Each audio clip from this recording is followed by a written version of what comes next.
Es la guerra más legendaria de la historia. 1 millar de barcos se hicieron a la mar por una mujer. Todo empezó con un concurso de belleza. Guerreros, carros y caballos. Y terminó con un caballo gigante sembrando el exterminio y la aniquilación. Muros enteros cayeron. Una narración tan poderosa que ha inspirado 3000 años de mitos y leyendas. Sacrificó a su propia hija. Una historia de ejércitos divididos. Engaños, mentiras. Tesoros robados. La decadencia, la catástrofe. Un centro comercial del mundo antiguo. Siempre hubo enemigos que quisieron hacerse con esta ciudad. Y una guerra sin fin. Fue un conflicto entre Oriente y Occidente. Ahora, arqueólogos, literatos investigadores y analistas militares descubren pruebas de que la mítica ciudad, destruida por la belleza y la venganza, pudo ser real. La Guerra de Troya, primera parte.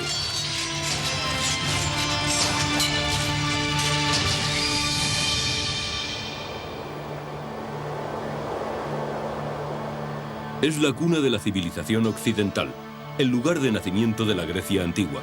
Es un mundo de límpidas y azules aguas con la tierra firme a occidente, Asia Menor a oriente y docenas de islas entre ambas. El mar Egeo une a los habitantes de esta región en sus aventuras marítimas y sus leyendas sobre dioses y héroes. Durante miles de años, buscadores de fortuna y arqueólogos han recorrido estas costas persiguiendo pruebas de la Guerra de Troya.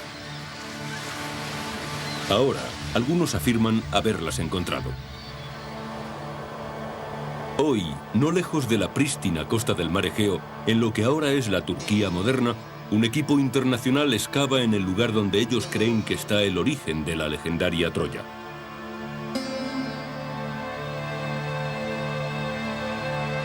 Afirman tener la evidencia de una urbe de 20.000 metros cuadrados, completa, con palacios, calles y animados mercados en el centro de la ciudad.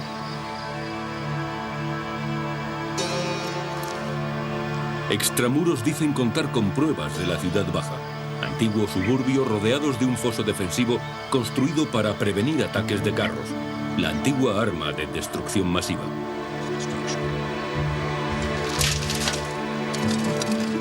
Manfred Corman dirige los trabajos de la excavación desde 1988. Mirando a nuestro alrededor no vemos nada. Todo es campo. Todo es planicie. Pero aquí existía algo.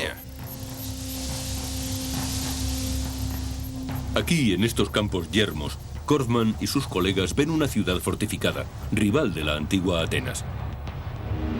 Nos situamos en la última edad de bronce, la época prehistórica en que se desarrolló la Guerra de Troya. Pero como en todas las cosas, también aquí hay un conflicto porque algunos piensan que los hallazgos de Corman son pura fantasía, tan poco creíbles como el propio mito. ¿Fue este el emplazamiento de Troya? ¿Existió Troya realmente? ¿Por qué su eco perdura a través del tiempo?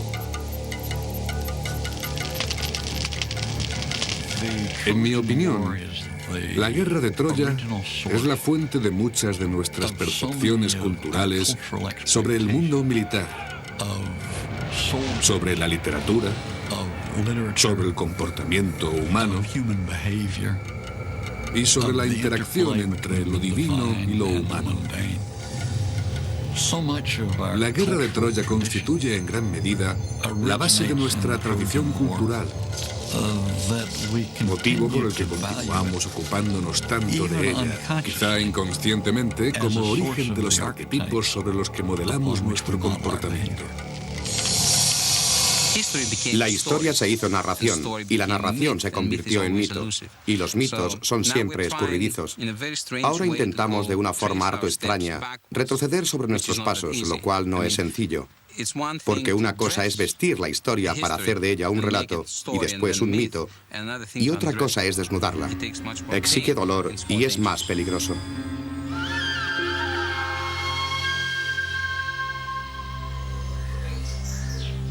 Aunque en la actualidad algunos estudiosos planteen reservas sobre la existencia de Troya, los historiadores del mundo antiguo nunca dudaron de que la Guerra de Troya formara parte de la historia.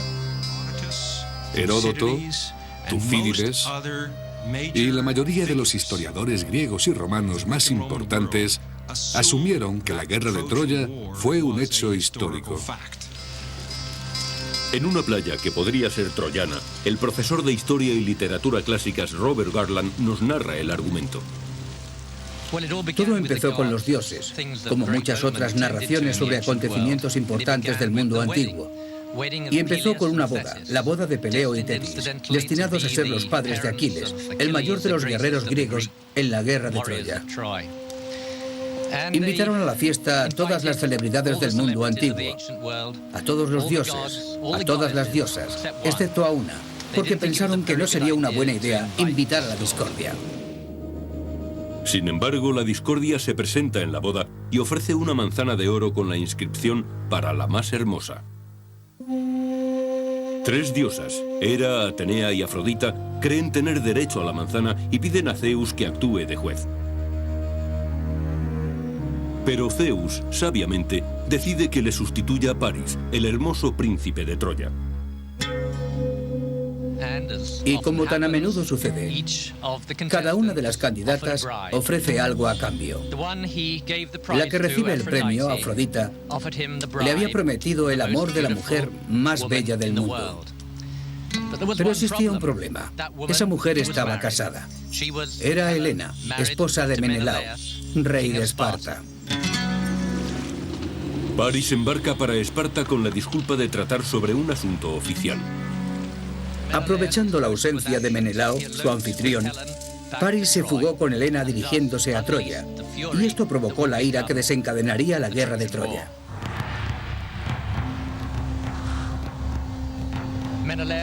Menelao llamó en su ayuda a su hermano Agamenón, que era el jefe supremo de los griegos. Y Agamenón convocó a todas las ciudades griegas, a todos sus reyes, para una guerra de desquite que resarciese a su hermano de la injusticia con él cometida. Reunieron 1000 naves, pero los dioses hicieron que cesara el viento. Para apaciguar a los dioses, Agamenón tiene que ofrecerles el mayor sacrificio posible, la muerte ritual de su propia hija. El viento sopla, la flota puede zarpar y comienza la guerra. Los griegos acampan ante los muros de Troya y durante los 10 años siguientes nacen y se destruyen héroes en el campo de batalla. Aquiles, el famoso guerrero griego, y Héctor, el campeón de Troya. La guerra se prolongaba. En el 10º año parecía que no fuera a tener fin. Entonces fue cuando a los griegos se les ocurrió la estratagema del caballo de Troya. Los barcos griegos partieron dejando el caballo ante los muros de la ciudad. Los troyanos rompieron el muro para meter el caballo en cuyo interior estaban los soldados griegos. Y por la noche, mientras los troyanos celebraban su supuesta victoria, los griegos salieron del caballo de madera y, facilitando la entrada a sus compañeros, se dedicaron al saqueo, el pillaje y la destrucción.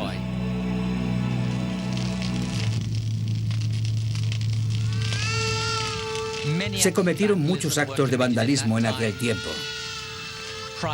Príamo fue asesinado en su propio altar. Casandra fue violada. Y el hijo de Héctor fue arrojado desde lo alto de la muralla de Troya, destrozándose el cráneo. Pero incluso entonces, cuando Troya había sido totalmente destruida, no se veía el final de la guerra. Según sabemos por la Odisea, Ulises tuvo que peregrinar durante años antes de volver a su hogar. Agamenón se encontró con una tormenta doméstica. Su esposa, Climenestra, se había entregado a otro hombre y, de acuerdo con este, planeó la muerte de su esposo Agamenón.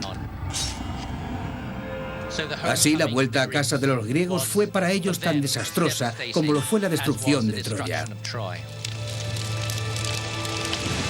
¿Cómo puede ser verdad un relato tan fantástico? La leyenda de Troya llega a nosotros en primer lugar por los escritos más antiguos de la civilización occidental, la Ilíada y la Odisea, cuya autoría se atribuye al poeta Homero. Pero Homero nació 5 siglos después de la época en que se supone tuvo lugar la guerra de Troya y se cree que era ciego e iletrado. Homero es nuestro testigo más antiguo de la guerra de Troya, que, sin embargo, podría haber tenido lugar 500 años antes de su nacimiento. ¿Cuál sería, pues, su grado de credibilidad? ¿Cómo podemos creer en este relato sobre concupiscencia e infidelidad, sacrificio humano, violación, sangre, guerra, destrucción y el postrer engaño? ¿Es la narración de Homero la auténtica historia de Troya?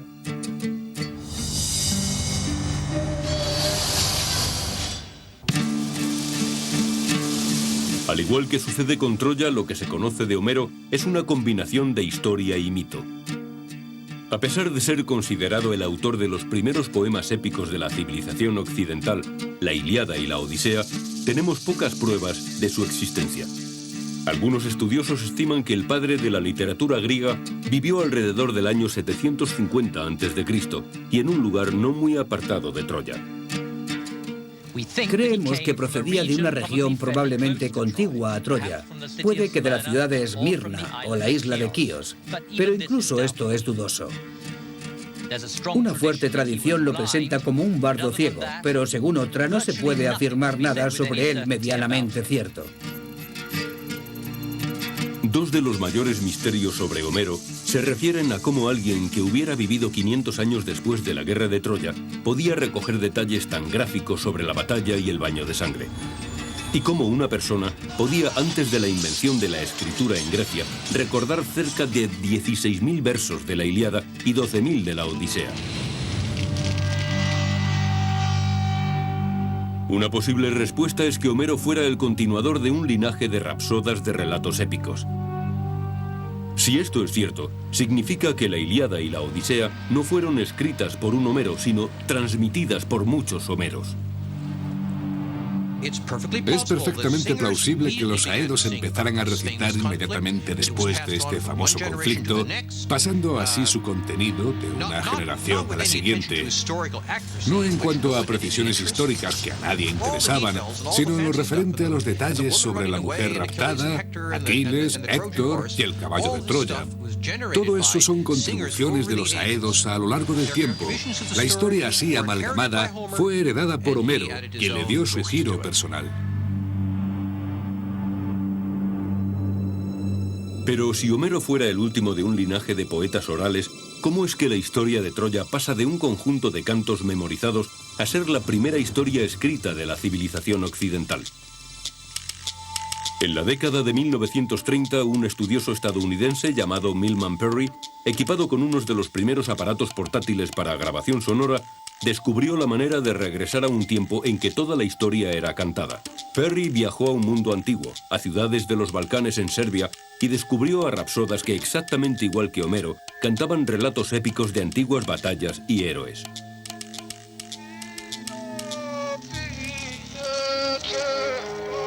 Parry grabó estas canciones en discos de aluminio y con cable de aluminio. También las tomó al dictado. Parry descubrió una cosa muy interesante, y es que cuando se escribe un poema oral, este tiende a ser mucho más largo que cuando se canta ante el público. Durante más de un año, Perry investigó la tradición oral, transcribiendo y grabando muchas canciones, algunas tan largas como las de Homero. Perry fue testigo de que la memoria de los hechos históricos puede transmitirse durante largos periodos de tiempo sin perder su actualidad. Los bardos serbios cantaban la batalla de Kosovo que transcurrió durante el siglo XIV. Resulta interesante que las noticias escritas por los héroes invasores confirmen la veracidad de estos cánticos de 600 años de antigüedad. Es por lo tanto plausible que realmente hubiera una guerra de Troya y que los hechos de esta guerra se transmitieran por tradición oral durante unos 400 años hasta el 800 a.C., que es cuando se escribieron los poemas homéricos. En mi opinión, esto tiene sentido. Tiene que haber habido una guerra de Troya porque, en primer lugar, ¿por qué iba nadie a cantar las hazañas de una guerra inexistente? El trabajo de Perry confirma no solo que una persona puede memorizar canciones tan largas como la Ilíada y la Odisea, sino que los hechos relatados pueden ser históricamente ciertos. Por primera vez se comprende la supervivencia de la historia de Troya durante 500 años, hasta la época de Homero, así como el origen de la grandeza del poeta. En su época, Homero tuvo que haber sido un rapsoda muy famoso, como hoy en día los Rolling Stones. De alguna manera, sería un famoso hombre del espectáculo. Es posible que su importancia como poeta, demostrada por la Ilíada y la Odisea, que han sobrevivido, impulsara a alguien a anotar estos brillantes poemas. Ese alguien es el inventor de los medios técnicos que permitieron estas anotaciones, es decir, el inventor del alfabeto griego. Antes de Homero, las narraciones épicas se memorizaban y cantaban. Las recitaciones tenían lugar generalmente en las fiestas de la nobleza. Pero la historia de Troya de Homero era tan expresiva que alguien deseó tener un medio para recoger sus palabras y enseñárselas a los demás. El problema era que los griegos no tenían un sistema de escritura. De ahí la teoría de que esa persona, ese primer escriba griego, adaptara el sistema de escritura fenicio, añadiéndole vocales e inventando así el alfabeto fenicio para recoger las palabras de Homero. Este es un ejemplo basado en tempranos restos epigráficos del aspecto que tendría ese texto. Empieza en la esquina derecha.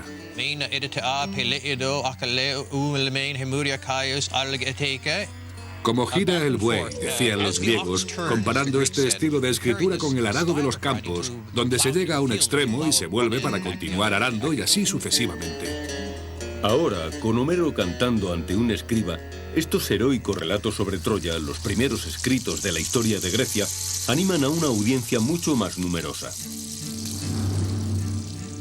En mi opinión, estos fueron los primeros textos griegos escritos en alfabeto fonético y como tales fueron usados desde el principio como modelo para la enseñanza de la escritura. Nunca dejaron de serlo. Y así los niños que iban a las escuelas de la Grecia antigua estudiaban los textos de Homero, volviendo al día en que el hombre que inventó el alfabeto los escribió por vez primera.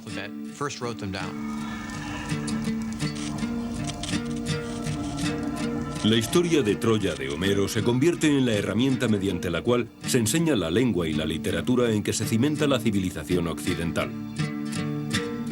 Durante los siguientes 3000 años, la historia de Troya inspira a los mejores escritores griegos y romanos, a los artistas del Renacimiento, a Shakespeare e incluso películas de Hollywood.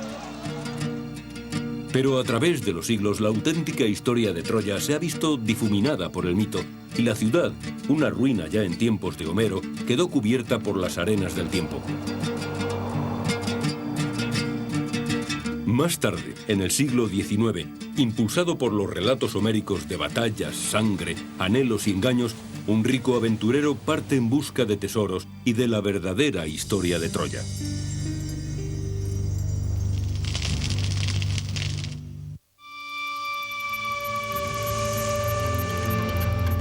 6 de julio de 1827. Tras siglos de ocupación otomana, Grecia obtiene su independencia, dando vida a una nación nueva. Europa está inmersa en el pasado griego. La Ilíada y la Odisea de Homero provocan una auténtica fiebre de Troya.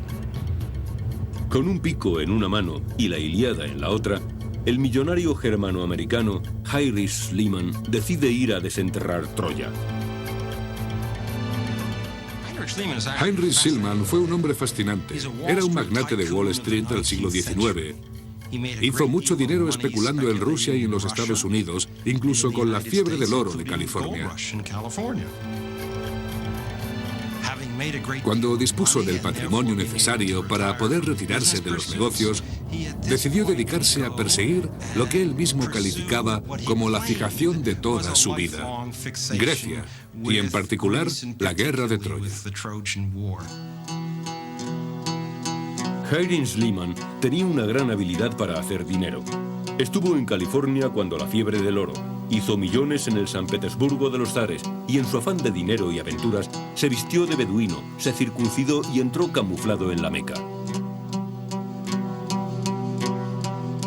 En 1868 fue a Atenas e inició una expedición por el mar Egeo en busca de las leyendas de Homero y sobre todo de Troya.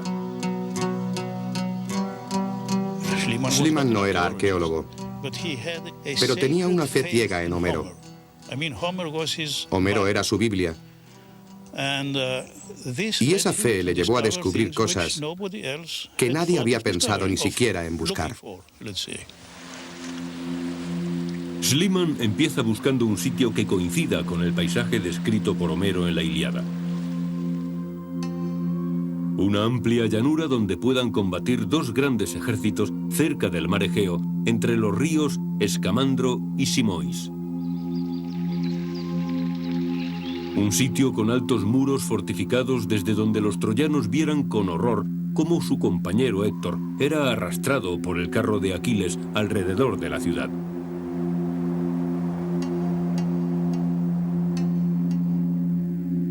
Elizabeth Reardon, arquitecta de las excavaciones que están teniendo lugar en Troya, nos indica los pasos de Schliemann por las planicies de la moderna Turquía. Heinrich Schliemann estaba convencido de que Homero escribió sobre un lugar que existió realmente. Y estaba también convencido de que encontraría Troya en este sitio llamado Hisarlik. Pensó que si excavaba profundizando hasta el lecho de roca, lo que encontraría en el fondo tenía que ser la Troya sobre la que había escrito Homero. En 1870, Schliemann y sus cientos de obreros perforaron miles de años de civilización, abriendo zanjas en el montículo que corría de norte a sur y de este a oeste. La llanura troyana se inundó con los montones de lo que para Schliemann no eran más que escombros. Trabajó durante años, pero no encontró pruebas de la Troya de Homero. Estaba consternado. Necesitaba encontrar algo de verdad impactante. Y se consideró feliz cuando, al término de su tercer año de excavación, hizo un descubrimiento que colmaba su afán. Estaba investigando en este gran muro fortificado cuando, en una pequeña bolsa, encontró un tesoro de objetos de oro. Este era exactamente el hallazgo que necesitaba para atraer la atención.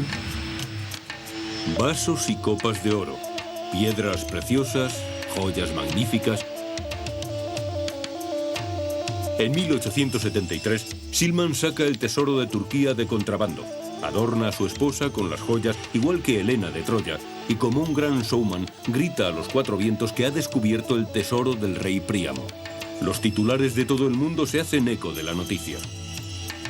Heinrich Schliemann descubre la legendaria Troya.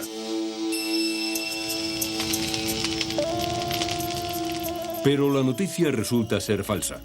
El tesoro encontrado por Schliemann data de 2500 años antes de Príamo y no corresponde a la época de la guerra de Troya. Y peor aún, Schliemann podría haber robado su descubrimiento de la Troya de Homero. Schliemann, con su interés por Homero, no fue pionero en esta zona. Frank Calvert, un expátrida de Gran Bretaña, vivía allí desde 1845. A través de los años, había reunido una enorme cantidad de pruebas textuales sobre la ubicación de Troya. Cuando Schliemann llega a Turquía, hay 7 lugares con posibilidad de ser la Troya de Homero. Pero Frank Calvert está convencido de que el terreno del que es propietario, un montículo llamado Hisarlik, es Ilión, la ciudad grecorromana que da nombre a la Ilíada.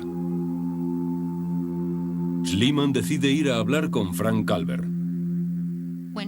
Cuando Schliemann visitó a Calvert en agosto de 1868, vio que la casa estaba llena de objetos y obras de arte que Calvert había extraído del suelo de Hisarlik, de Troya. Durante la cena, Calvert habló con Schliemann de sus excavaciones, mostrándole lo que había encontrado, y Schliemann se quedó impresionadísimo. Schliemann regresa a Atenas y, sin siquiera pisar la ciudad, escribe su primer libro sobre Troya. El problema es que no conoce los detalles. Calvert le dio por escrito la respuesta a las muchas preguntas de Schliemann, una de las cuales era: ¿qué altura tenía el montículo? ¿20 metros o 100 metros? El hecho de que Schliemann planteara esa duda demostraba que no tenía ni la más remota idea del lugar del que estaban hablando. Frank Calvert había estado excavando durante años para sí mismo discretamente, pero ahora Schliemann invierte todo su patrimonio en una excavación gigante, con cientos de obreros y desde luego sin pizca de discreción. Schliemann le dice al mundo que él es el único descubridor de Troya, sin mencionar para nada a Frank Calvert.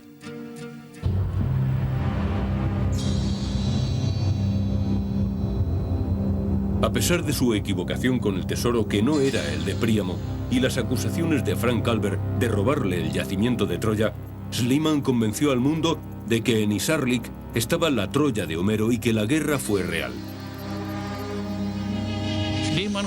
Schliemann fue un hombre que dedicó su vida, su fortuna y toda su actividad a demostrar la verdad de Homero. Y eso merece mi respeto. En realidad se debe a Schliemann el que nos estemos preguntando: ¿tuvo lugar esa guerra? Y hoy seguimos en esa tradición de plantearnos preguntas sobre la guerra de Troya. Ni siquiera Schliemann, quizá el creyente más devoto en la autenticidad de la Ilíada, pudo encontrar pruebas concluyentes sobre la Troya de Homero. En alguna parte de estas ruinas yace la promesa de encontrar algún resto escrito, algún tesoro troyano que demuestre más allá de toda duda que Troya y la guerra existieron realmente.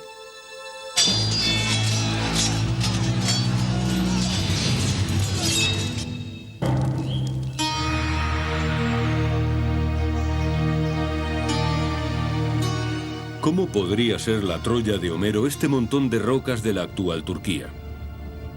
Hasta Schliemann tiene dudas. Todo es poesía, escribe. Troya es un mito e Isarlik es solo una colina. En esencia lo que dice en diferentes escritos es: estoy muy satisfecho de mi obra, he descubierto Troya, pero algo me incomoda, y es que basándome en las palabras de Homero, en sus descripciones, yo había creído que Troya era bastante más grande. ¿Dónde está la prueba de que Isarlik tiene la extensión suficiente para ser la Troya de Homero?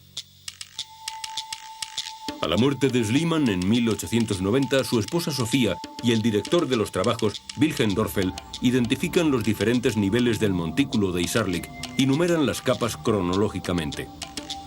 Descubrieron que Schliemann había profundizado demasiado porque el supuesto tesoro de Príamo aparece en el nivel 2, correspondiente a unos 2500 años antes de Cristo. En cambio, la guerra de Troya se cree que tuvo lugar en el nivel 6 o 7, alrededor de 1250 años antes de Cristo. En esa capa encuentran evidencias de una destrucción por cataclismo. ¿Es esta la prueba de la verdadera guerra de Troya? En 1932 llega a la escena una de las figuras más conocidas de la arqueología, Carl Blegen, de la Universidad de Cincinnati. Blegen, quien ya había excavado en la Grecia continental, pensó que era el momento adecuado para volver a tratar de localizar Troya dentro del amplio contexto de la Edad de Bronce griega. Blegen examina el yacimiento al completo, descubriendo que Troya está a la altura del nivel 6. En la capa superior, nivel 7, descubre Blegen una concentración de casas en el interior del recinto amurallado, lo que parece indicar que la población se estaba protegiendo de los sitiadores. Pero tampoco Blegen descubre una ciudad del tamaño de la descrita por Homero. Troya parecía destinada a permanecer en el misterio. Más adelante, en 1982, llega a Troya Manfred Korfmann. En el ambiente arqueológico hay un gran escepticismo sobre este nuevo regreso a Troya. Muchos piensan que después de tantas excavaciones, al fin y al cabo han sido 3 las campañas realizadas, no puede quedar mucho por descubrir. Pero la campaña de Korfmann introduce 50 años de nueva tecnología en la excavación. Uno de sus primeros descubrimientos se sitúa justo al sur de Troya, a orillas del mar Egeo. Aquí su equipo encuentra más de 50 enterramientos con ajuares de la Grecia micénica. ¿Sería esta la prueba del campamento griego con los cadáveres de los guerreros griegos que habían venido a luchar contra Troya? El equipo de Korfmann descubre también que la bahía de Troya de la época difería sustancialmente de la actual, ya que el agua, en la época de la guerra de Troya, estaba más cerca de los muros de la ciudad. Y en años más recientes, no lejos de la antigua bahía, Korfmann y su equipo encontraron con prospección magnética lo que al principio parecía un muro a 400 metros de la ciudadela.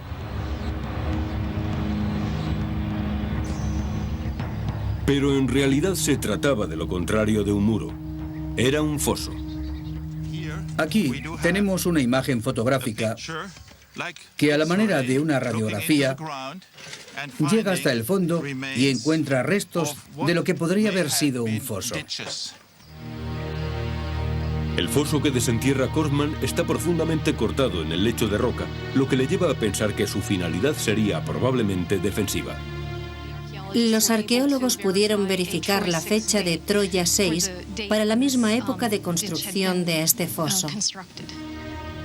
Troya 6 representa la época de la guerra de Troya. Y de nuevo hay una gran similitud entre este foso defensivo y el descrito por Homero en la Ilíada. Si nos fijamos en su descripción del foso excavado alrededor del campamento griego y miramos después el foso que hemos encontrado alrededor de la baja ciudad de Troya, vemos que el parecido entre ambos es muy llamativo. Parece que fuera este el lugar que Homero tenía en mente cuando reprodujo la historia de la Ilíada y la Odisea.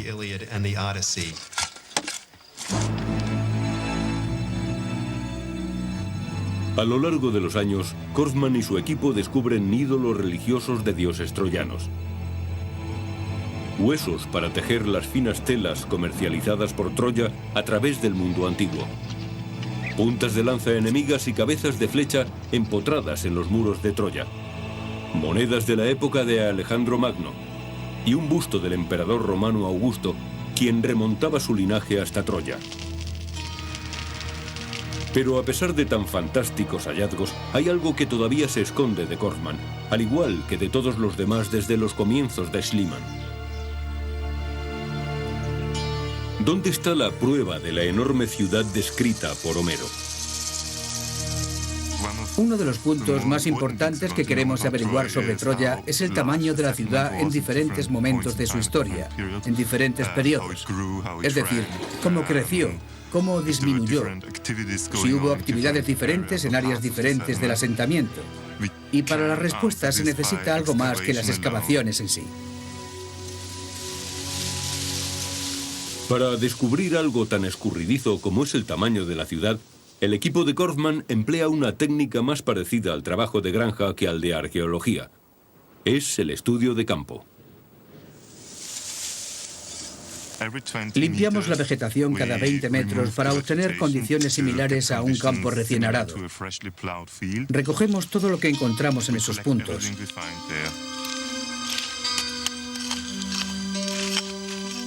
Cerámica, trozos de ladrillos, todo lo que haya por allí.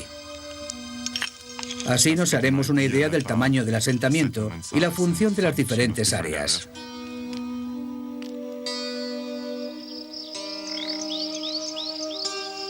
Sus hallazgos los llevan al campamento, donde los lavan, clasifican y fechan. Se trata de una gran cantidad de vasijas rotas que representan miles de años. Este año hemos cubierto alrededor de 15 hectáreas en 400 puntos y hemos recogido más de 100.000 objetos, desde esto hasta 2 toneladas de material. Una parte significativa de los restos de cerámica proceden de la Edad de Bronce, especialmente de la época directamente anterior a la guerra de Troya. Podemos ver que el área que recorre toda esta zona hasta este foso y por el este, y donde supuestamente continúa el foso, estaba cubierta por un asentamiento de la Edad de Bronce. Los trozos de cerámica de la época de la guerra de Troya se extienden 400 metros al exterior de la ciudad amurallada de Troya, a lo largo del foso defensivo. Este foso, que según Homero fue construido por los griegos para defender sus barcos, parece más bien un foso construido por los troyanos para defender su ciudad contra los griegos. Korfmann cree que esta zona, desde el foso hasta los muros fortificados de la ciudadela, podría ser una extensa ciudad baja de más de 20.000 metros cuadrados, que con los templos y palacios de la ciudadela constituyera la gloriosa ciudad de Troya. Es una Troya lo suficientemente grande para la descripción de Homero y lo suficientemente rica para que los aqueos quisieran conquistarla. Nosotros, los arqueólogos, tenemos en Troya la prueba y las pistas de que siempre fue una plaza fortificada, que lo hacían una y otra vez, porque siempre fue lo bastante rica como para defenderse, porque siempre tuvo enemigos que codiciaban esta plaza. Para nosotros, este es un argumento para decir que siempre hubo guerras en este lugar. Parece evidente que casi 3.000 años después de Homero, Manfred Korfmann ha demostrado finalmente que Troya es real. Pero ¿y la evidencia sobre la guerra de Troya? ¿Cuál fue su desencadenante real? ¿Debemos creer a Homero en el sentido de que una mujer, aunque fuera la más hermosa del mundo, pudo provocar la destrucción de Troya?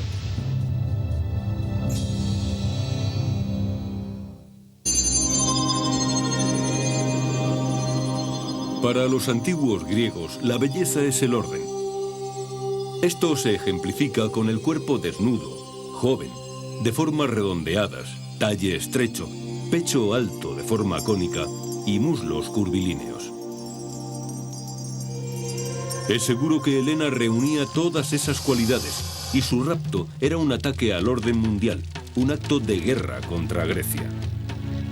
Pero su secuestro es también una afrenta personal a un dirigente muy poderoso. Todavía hoy podemos imaginarnos que este acto contribuiría a desatar una guerra internacional. This is the guy that tried to kill my dad at one time. ¿Cómo se desarrolló el equilibrio entre los órdenes personal y político en la verdadera historia de Troya? La leyenda del rapto de Helena y de que ahí derivara la guerra no es imposible, pero sí es improbable como única causa. El general de brigada John Brown del ejército de Estados Unidos es experto en guerras de la antigüedad. Lo más probable es que fuera una oportunidad largo tiempo esperada. Una guerra que estaba esperando su causa. Había un instinto de expansión por parte de Micenas que solo necesitaba un desencadenante.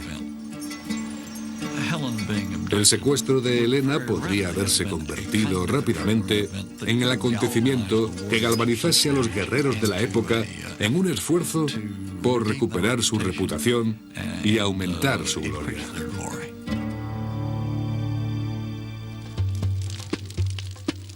Homero nos habla de la coalición de griegos micénicos bajo el mando de Agamenón y su travesía del Egeo a bordo de 1000 naves para combatir en Troya. La fecha alrededor del 1250 a.C. ¿Cómo ve él las tácticas apuntadas por Homero comparándolas con la moderna estrategia militar?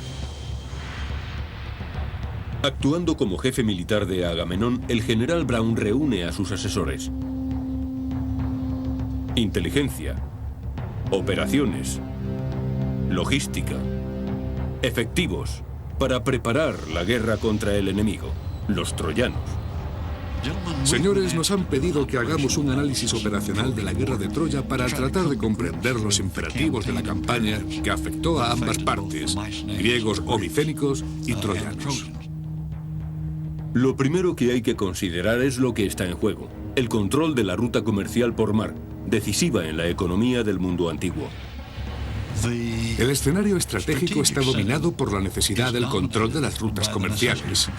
Quiero llamar su atención sobre una en particular, que es la que afecta a nuestra historia. Se trata de la ruta que parte del Mar Negro, atraviesa el Bósforo, el Mar de Mármara y termina en los Dardanelos. Aquí es precisamente donde se encuentra Troya. La situación de Troya le da el control de la ruta comercial entre el este y el oeste, con acceso no solo al granero de Asia Occidental, sino también a objetos de oro, especias y artículos de lujo. Un pecio descubierto en la costa de Turquía en 1984 y según la datación perteneciente a la época de la guerra de Troya, es testimonio de las riquezas en juego. En el barco se encontraron tesoros de 7 civilizaciones, medallones de oro egipcios, vasijas de aceite y especias del lejano oriente, lingotes de estaño en forma de piel de buey procedentes de Asia Central y cobre de Chipre. Estos metales se encontraron en la proporción exacta para la producción del bronce, 10 partes de cobre por 1 de estaño. El bronce está compuesto de estaño y cobre. Controlando el acceso a estos metales, se controla la industria de la edad de bronce. El control de la producción de ese metal en la edad de bronce equivale en la actualidad a controlar el petróleo. Si los griegos querían convertirse en un imperio, tenían que conquistar Troya. ¿Pero cómo? Si pasamos de la estrategia a la parte operacional, no tenemos más posibilidad. De nuevo, el general de brigada John Brown y sus hombres aplican modernos planteamientos militares a la guerra antigua que tuvo lugar en Troya. Desde el punto de vista de los efectivos, ¿qué me diría usted sobre las condiciones básicas si esto representa la capacidad micénica y este área de aquí, Troya? La población de Troya no se puede comparar en poderío militar con los estados griegos aliados contra ella. Los griegos formaron una coalición que aventajaba a los troyanos en 5-1. Necesitaban esa superioridad numérica para asegurarse una rápida y decisiva victoria. Y para transportar sus fuerzas, Homero dice que embarcaron hacia Troya en 1000 naves de proa negra. ¿Algún comentario desde el punto de vista de la inteligencia? Sí, me gustaría indicar un par de cosas, señor. Como usted sabe, Troya es una ciudad fuertemente fortificada. Su muralla es compacta y muy alta. Si les permitimos resguardarse tras la muralla, tendremos que poner sitio a la ciudad. Además, ellos tienen aliados potenciales que acudirán en su ayuda en caso de necesidad. Bien, sobre el cuadro descrito por inteligencia, ¿qué opina usted sobre las operaciones? Los griegos deberán desembarcar directamente delante de la ciudad para o bien derrotar a los troyanos en combate abierto gracias a su aplastante mayoría, o bien obligarlos por hambre a abandonar la ciudad. Los aplastantes efectivos desembarcaron directamente en la costa de Troya en 1 millar de naves. Los griegos se preparan para reconquistar a Helena, recuperar su honor y ganar poder y riquezas, controlando la ruta comercial más importante de la Edad de Bronce. El plan es muy sencillo. Una última consideración logística. ¿Cómo se da de comer a las fuerzas de ocupación de 1000 naves? ¿Qué opina usted sobre este aspecto logístico? Los troyanos habrían reunido todos los alimentos y el agua disponibles y los tendrían a buen recaudo detrás de la muralla para su propio uso, evitando así que cayeran en manos de los griegos. El ejército griego, por lo tanto, tendría que adentrarse cada vez más en el campo para conseguir sus propios suministros de subsistencia. El gran riesgo consiste en que de esta forma se enemistaban con la población que quizá no habría participado en el conflicto, pero que de esta forma se inclinaría del lado de los troyanos. Este es un punto de vista interesante, John, porque de esta forma los griegos estarían divididos entre lo que debían hacer para ganar con más facilidad y lo que tenían que hacer para sobrevivir como ejército. No tenían otra alternativa que nutrirse con los productos de la tierra a base de correrías y saqueos.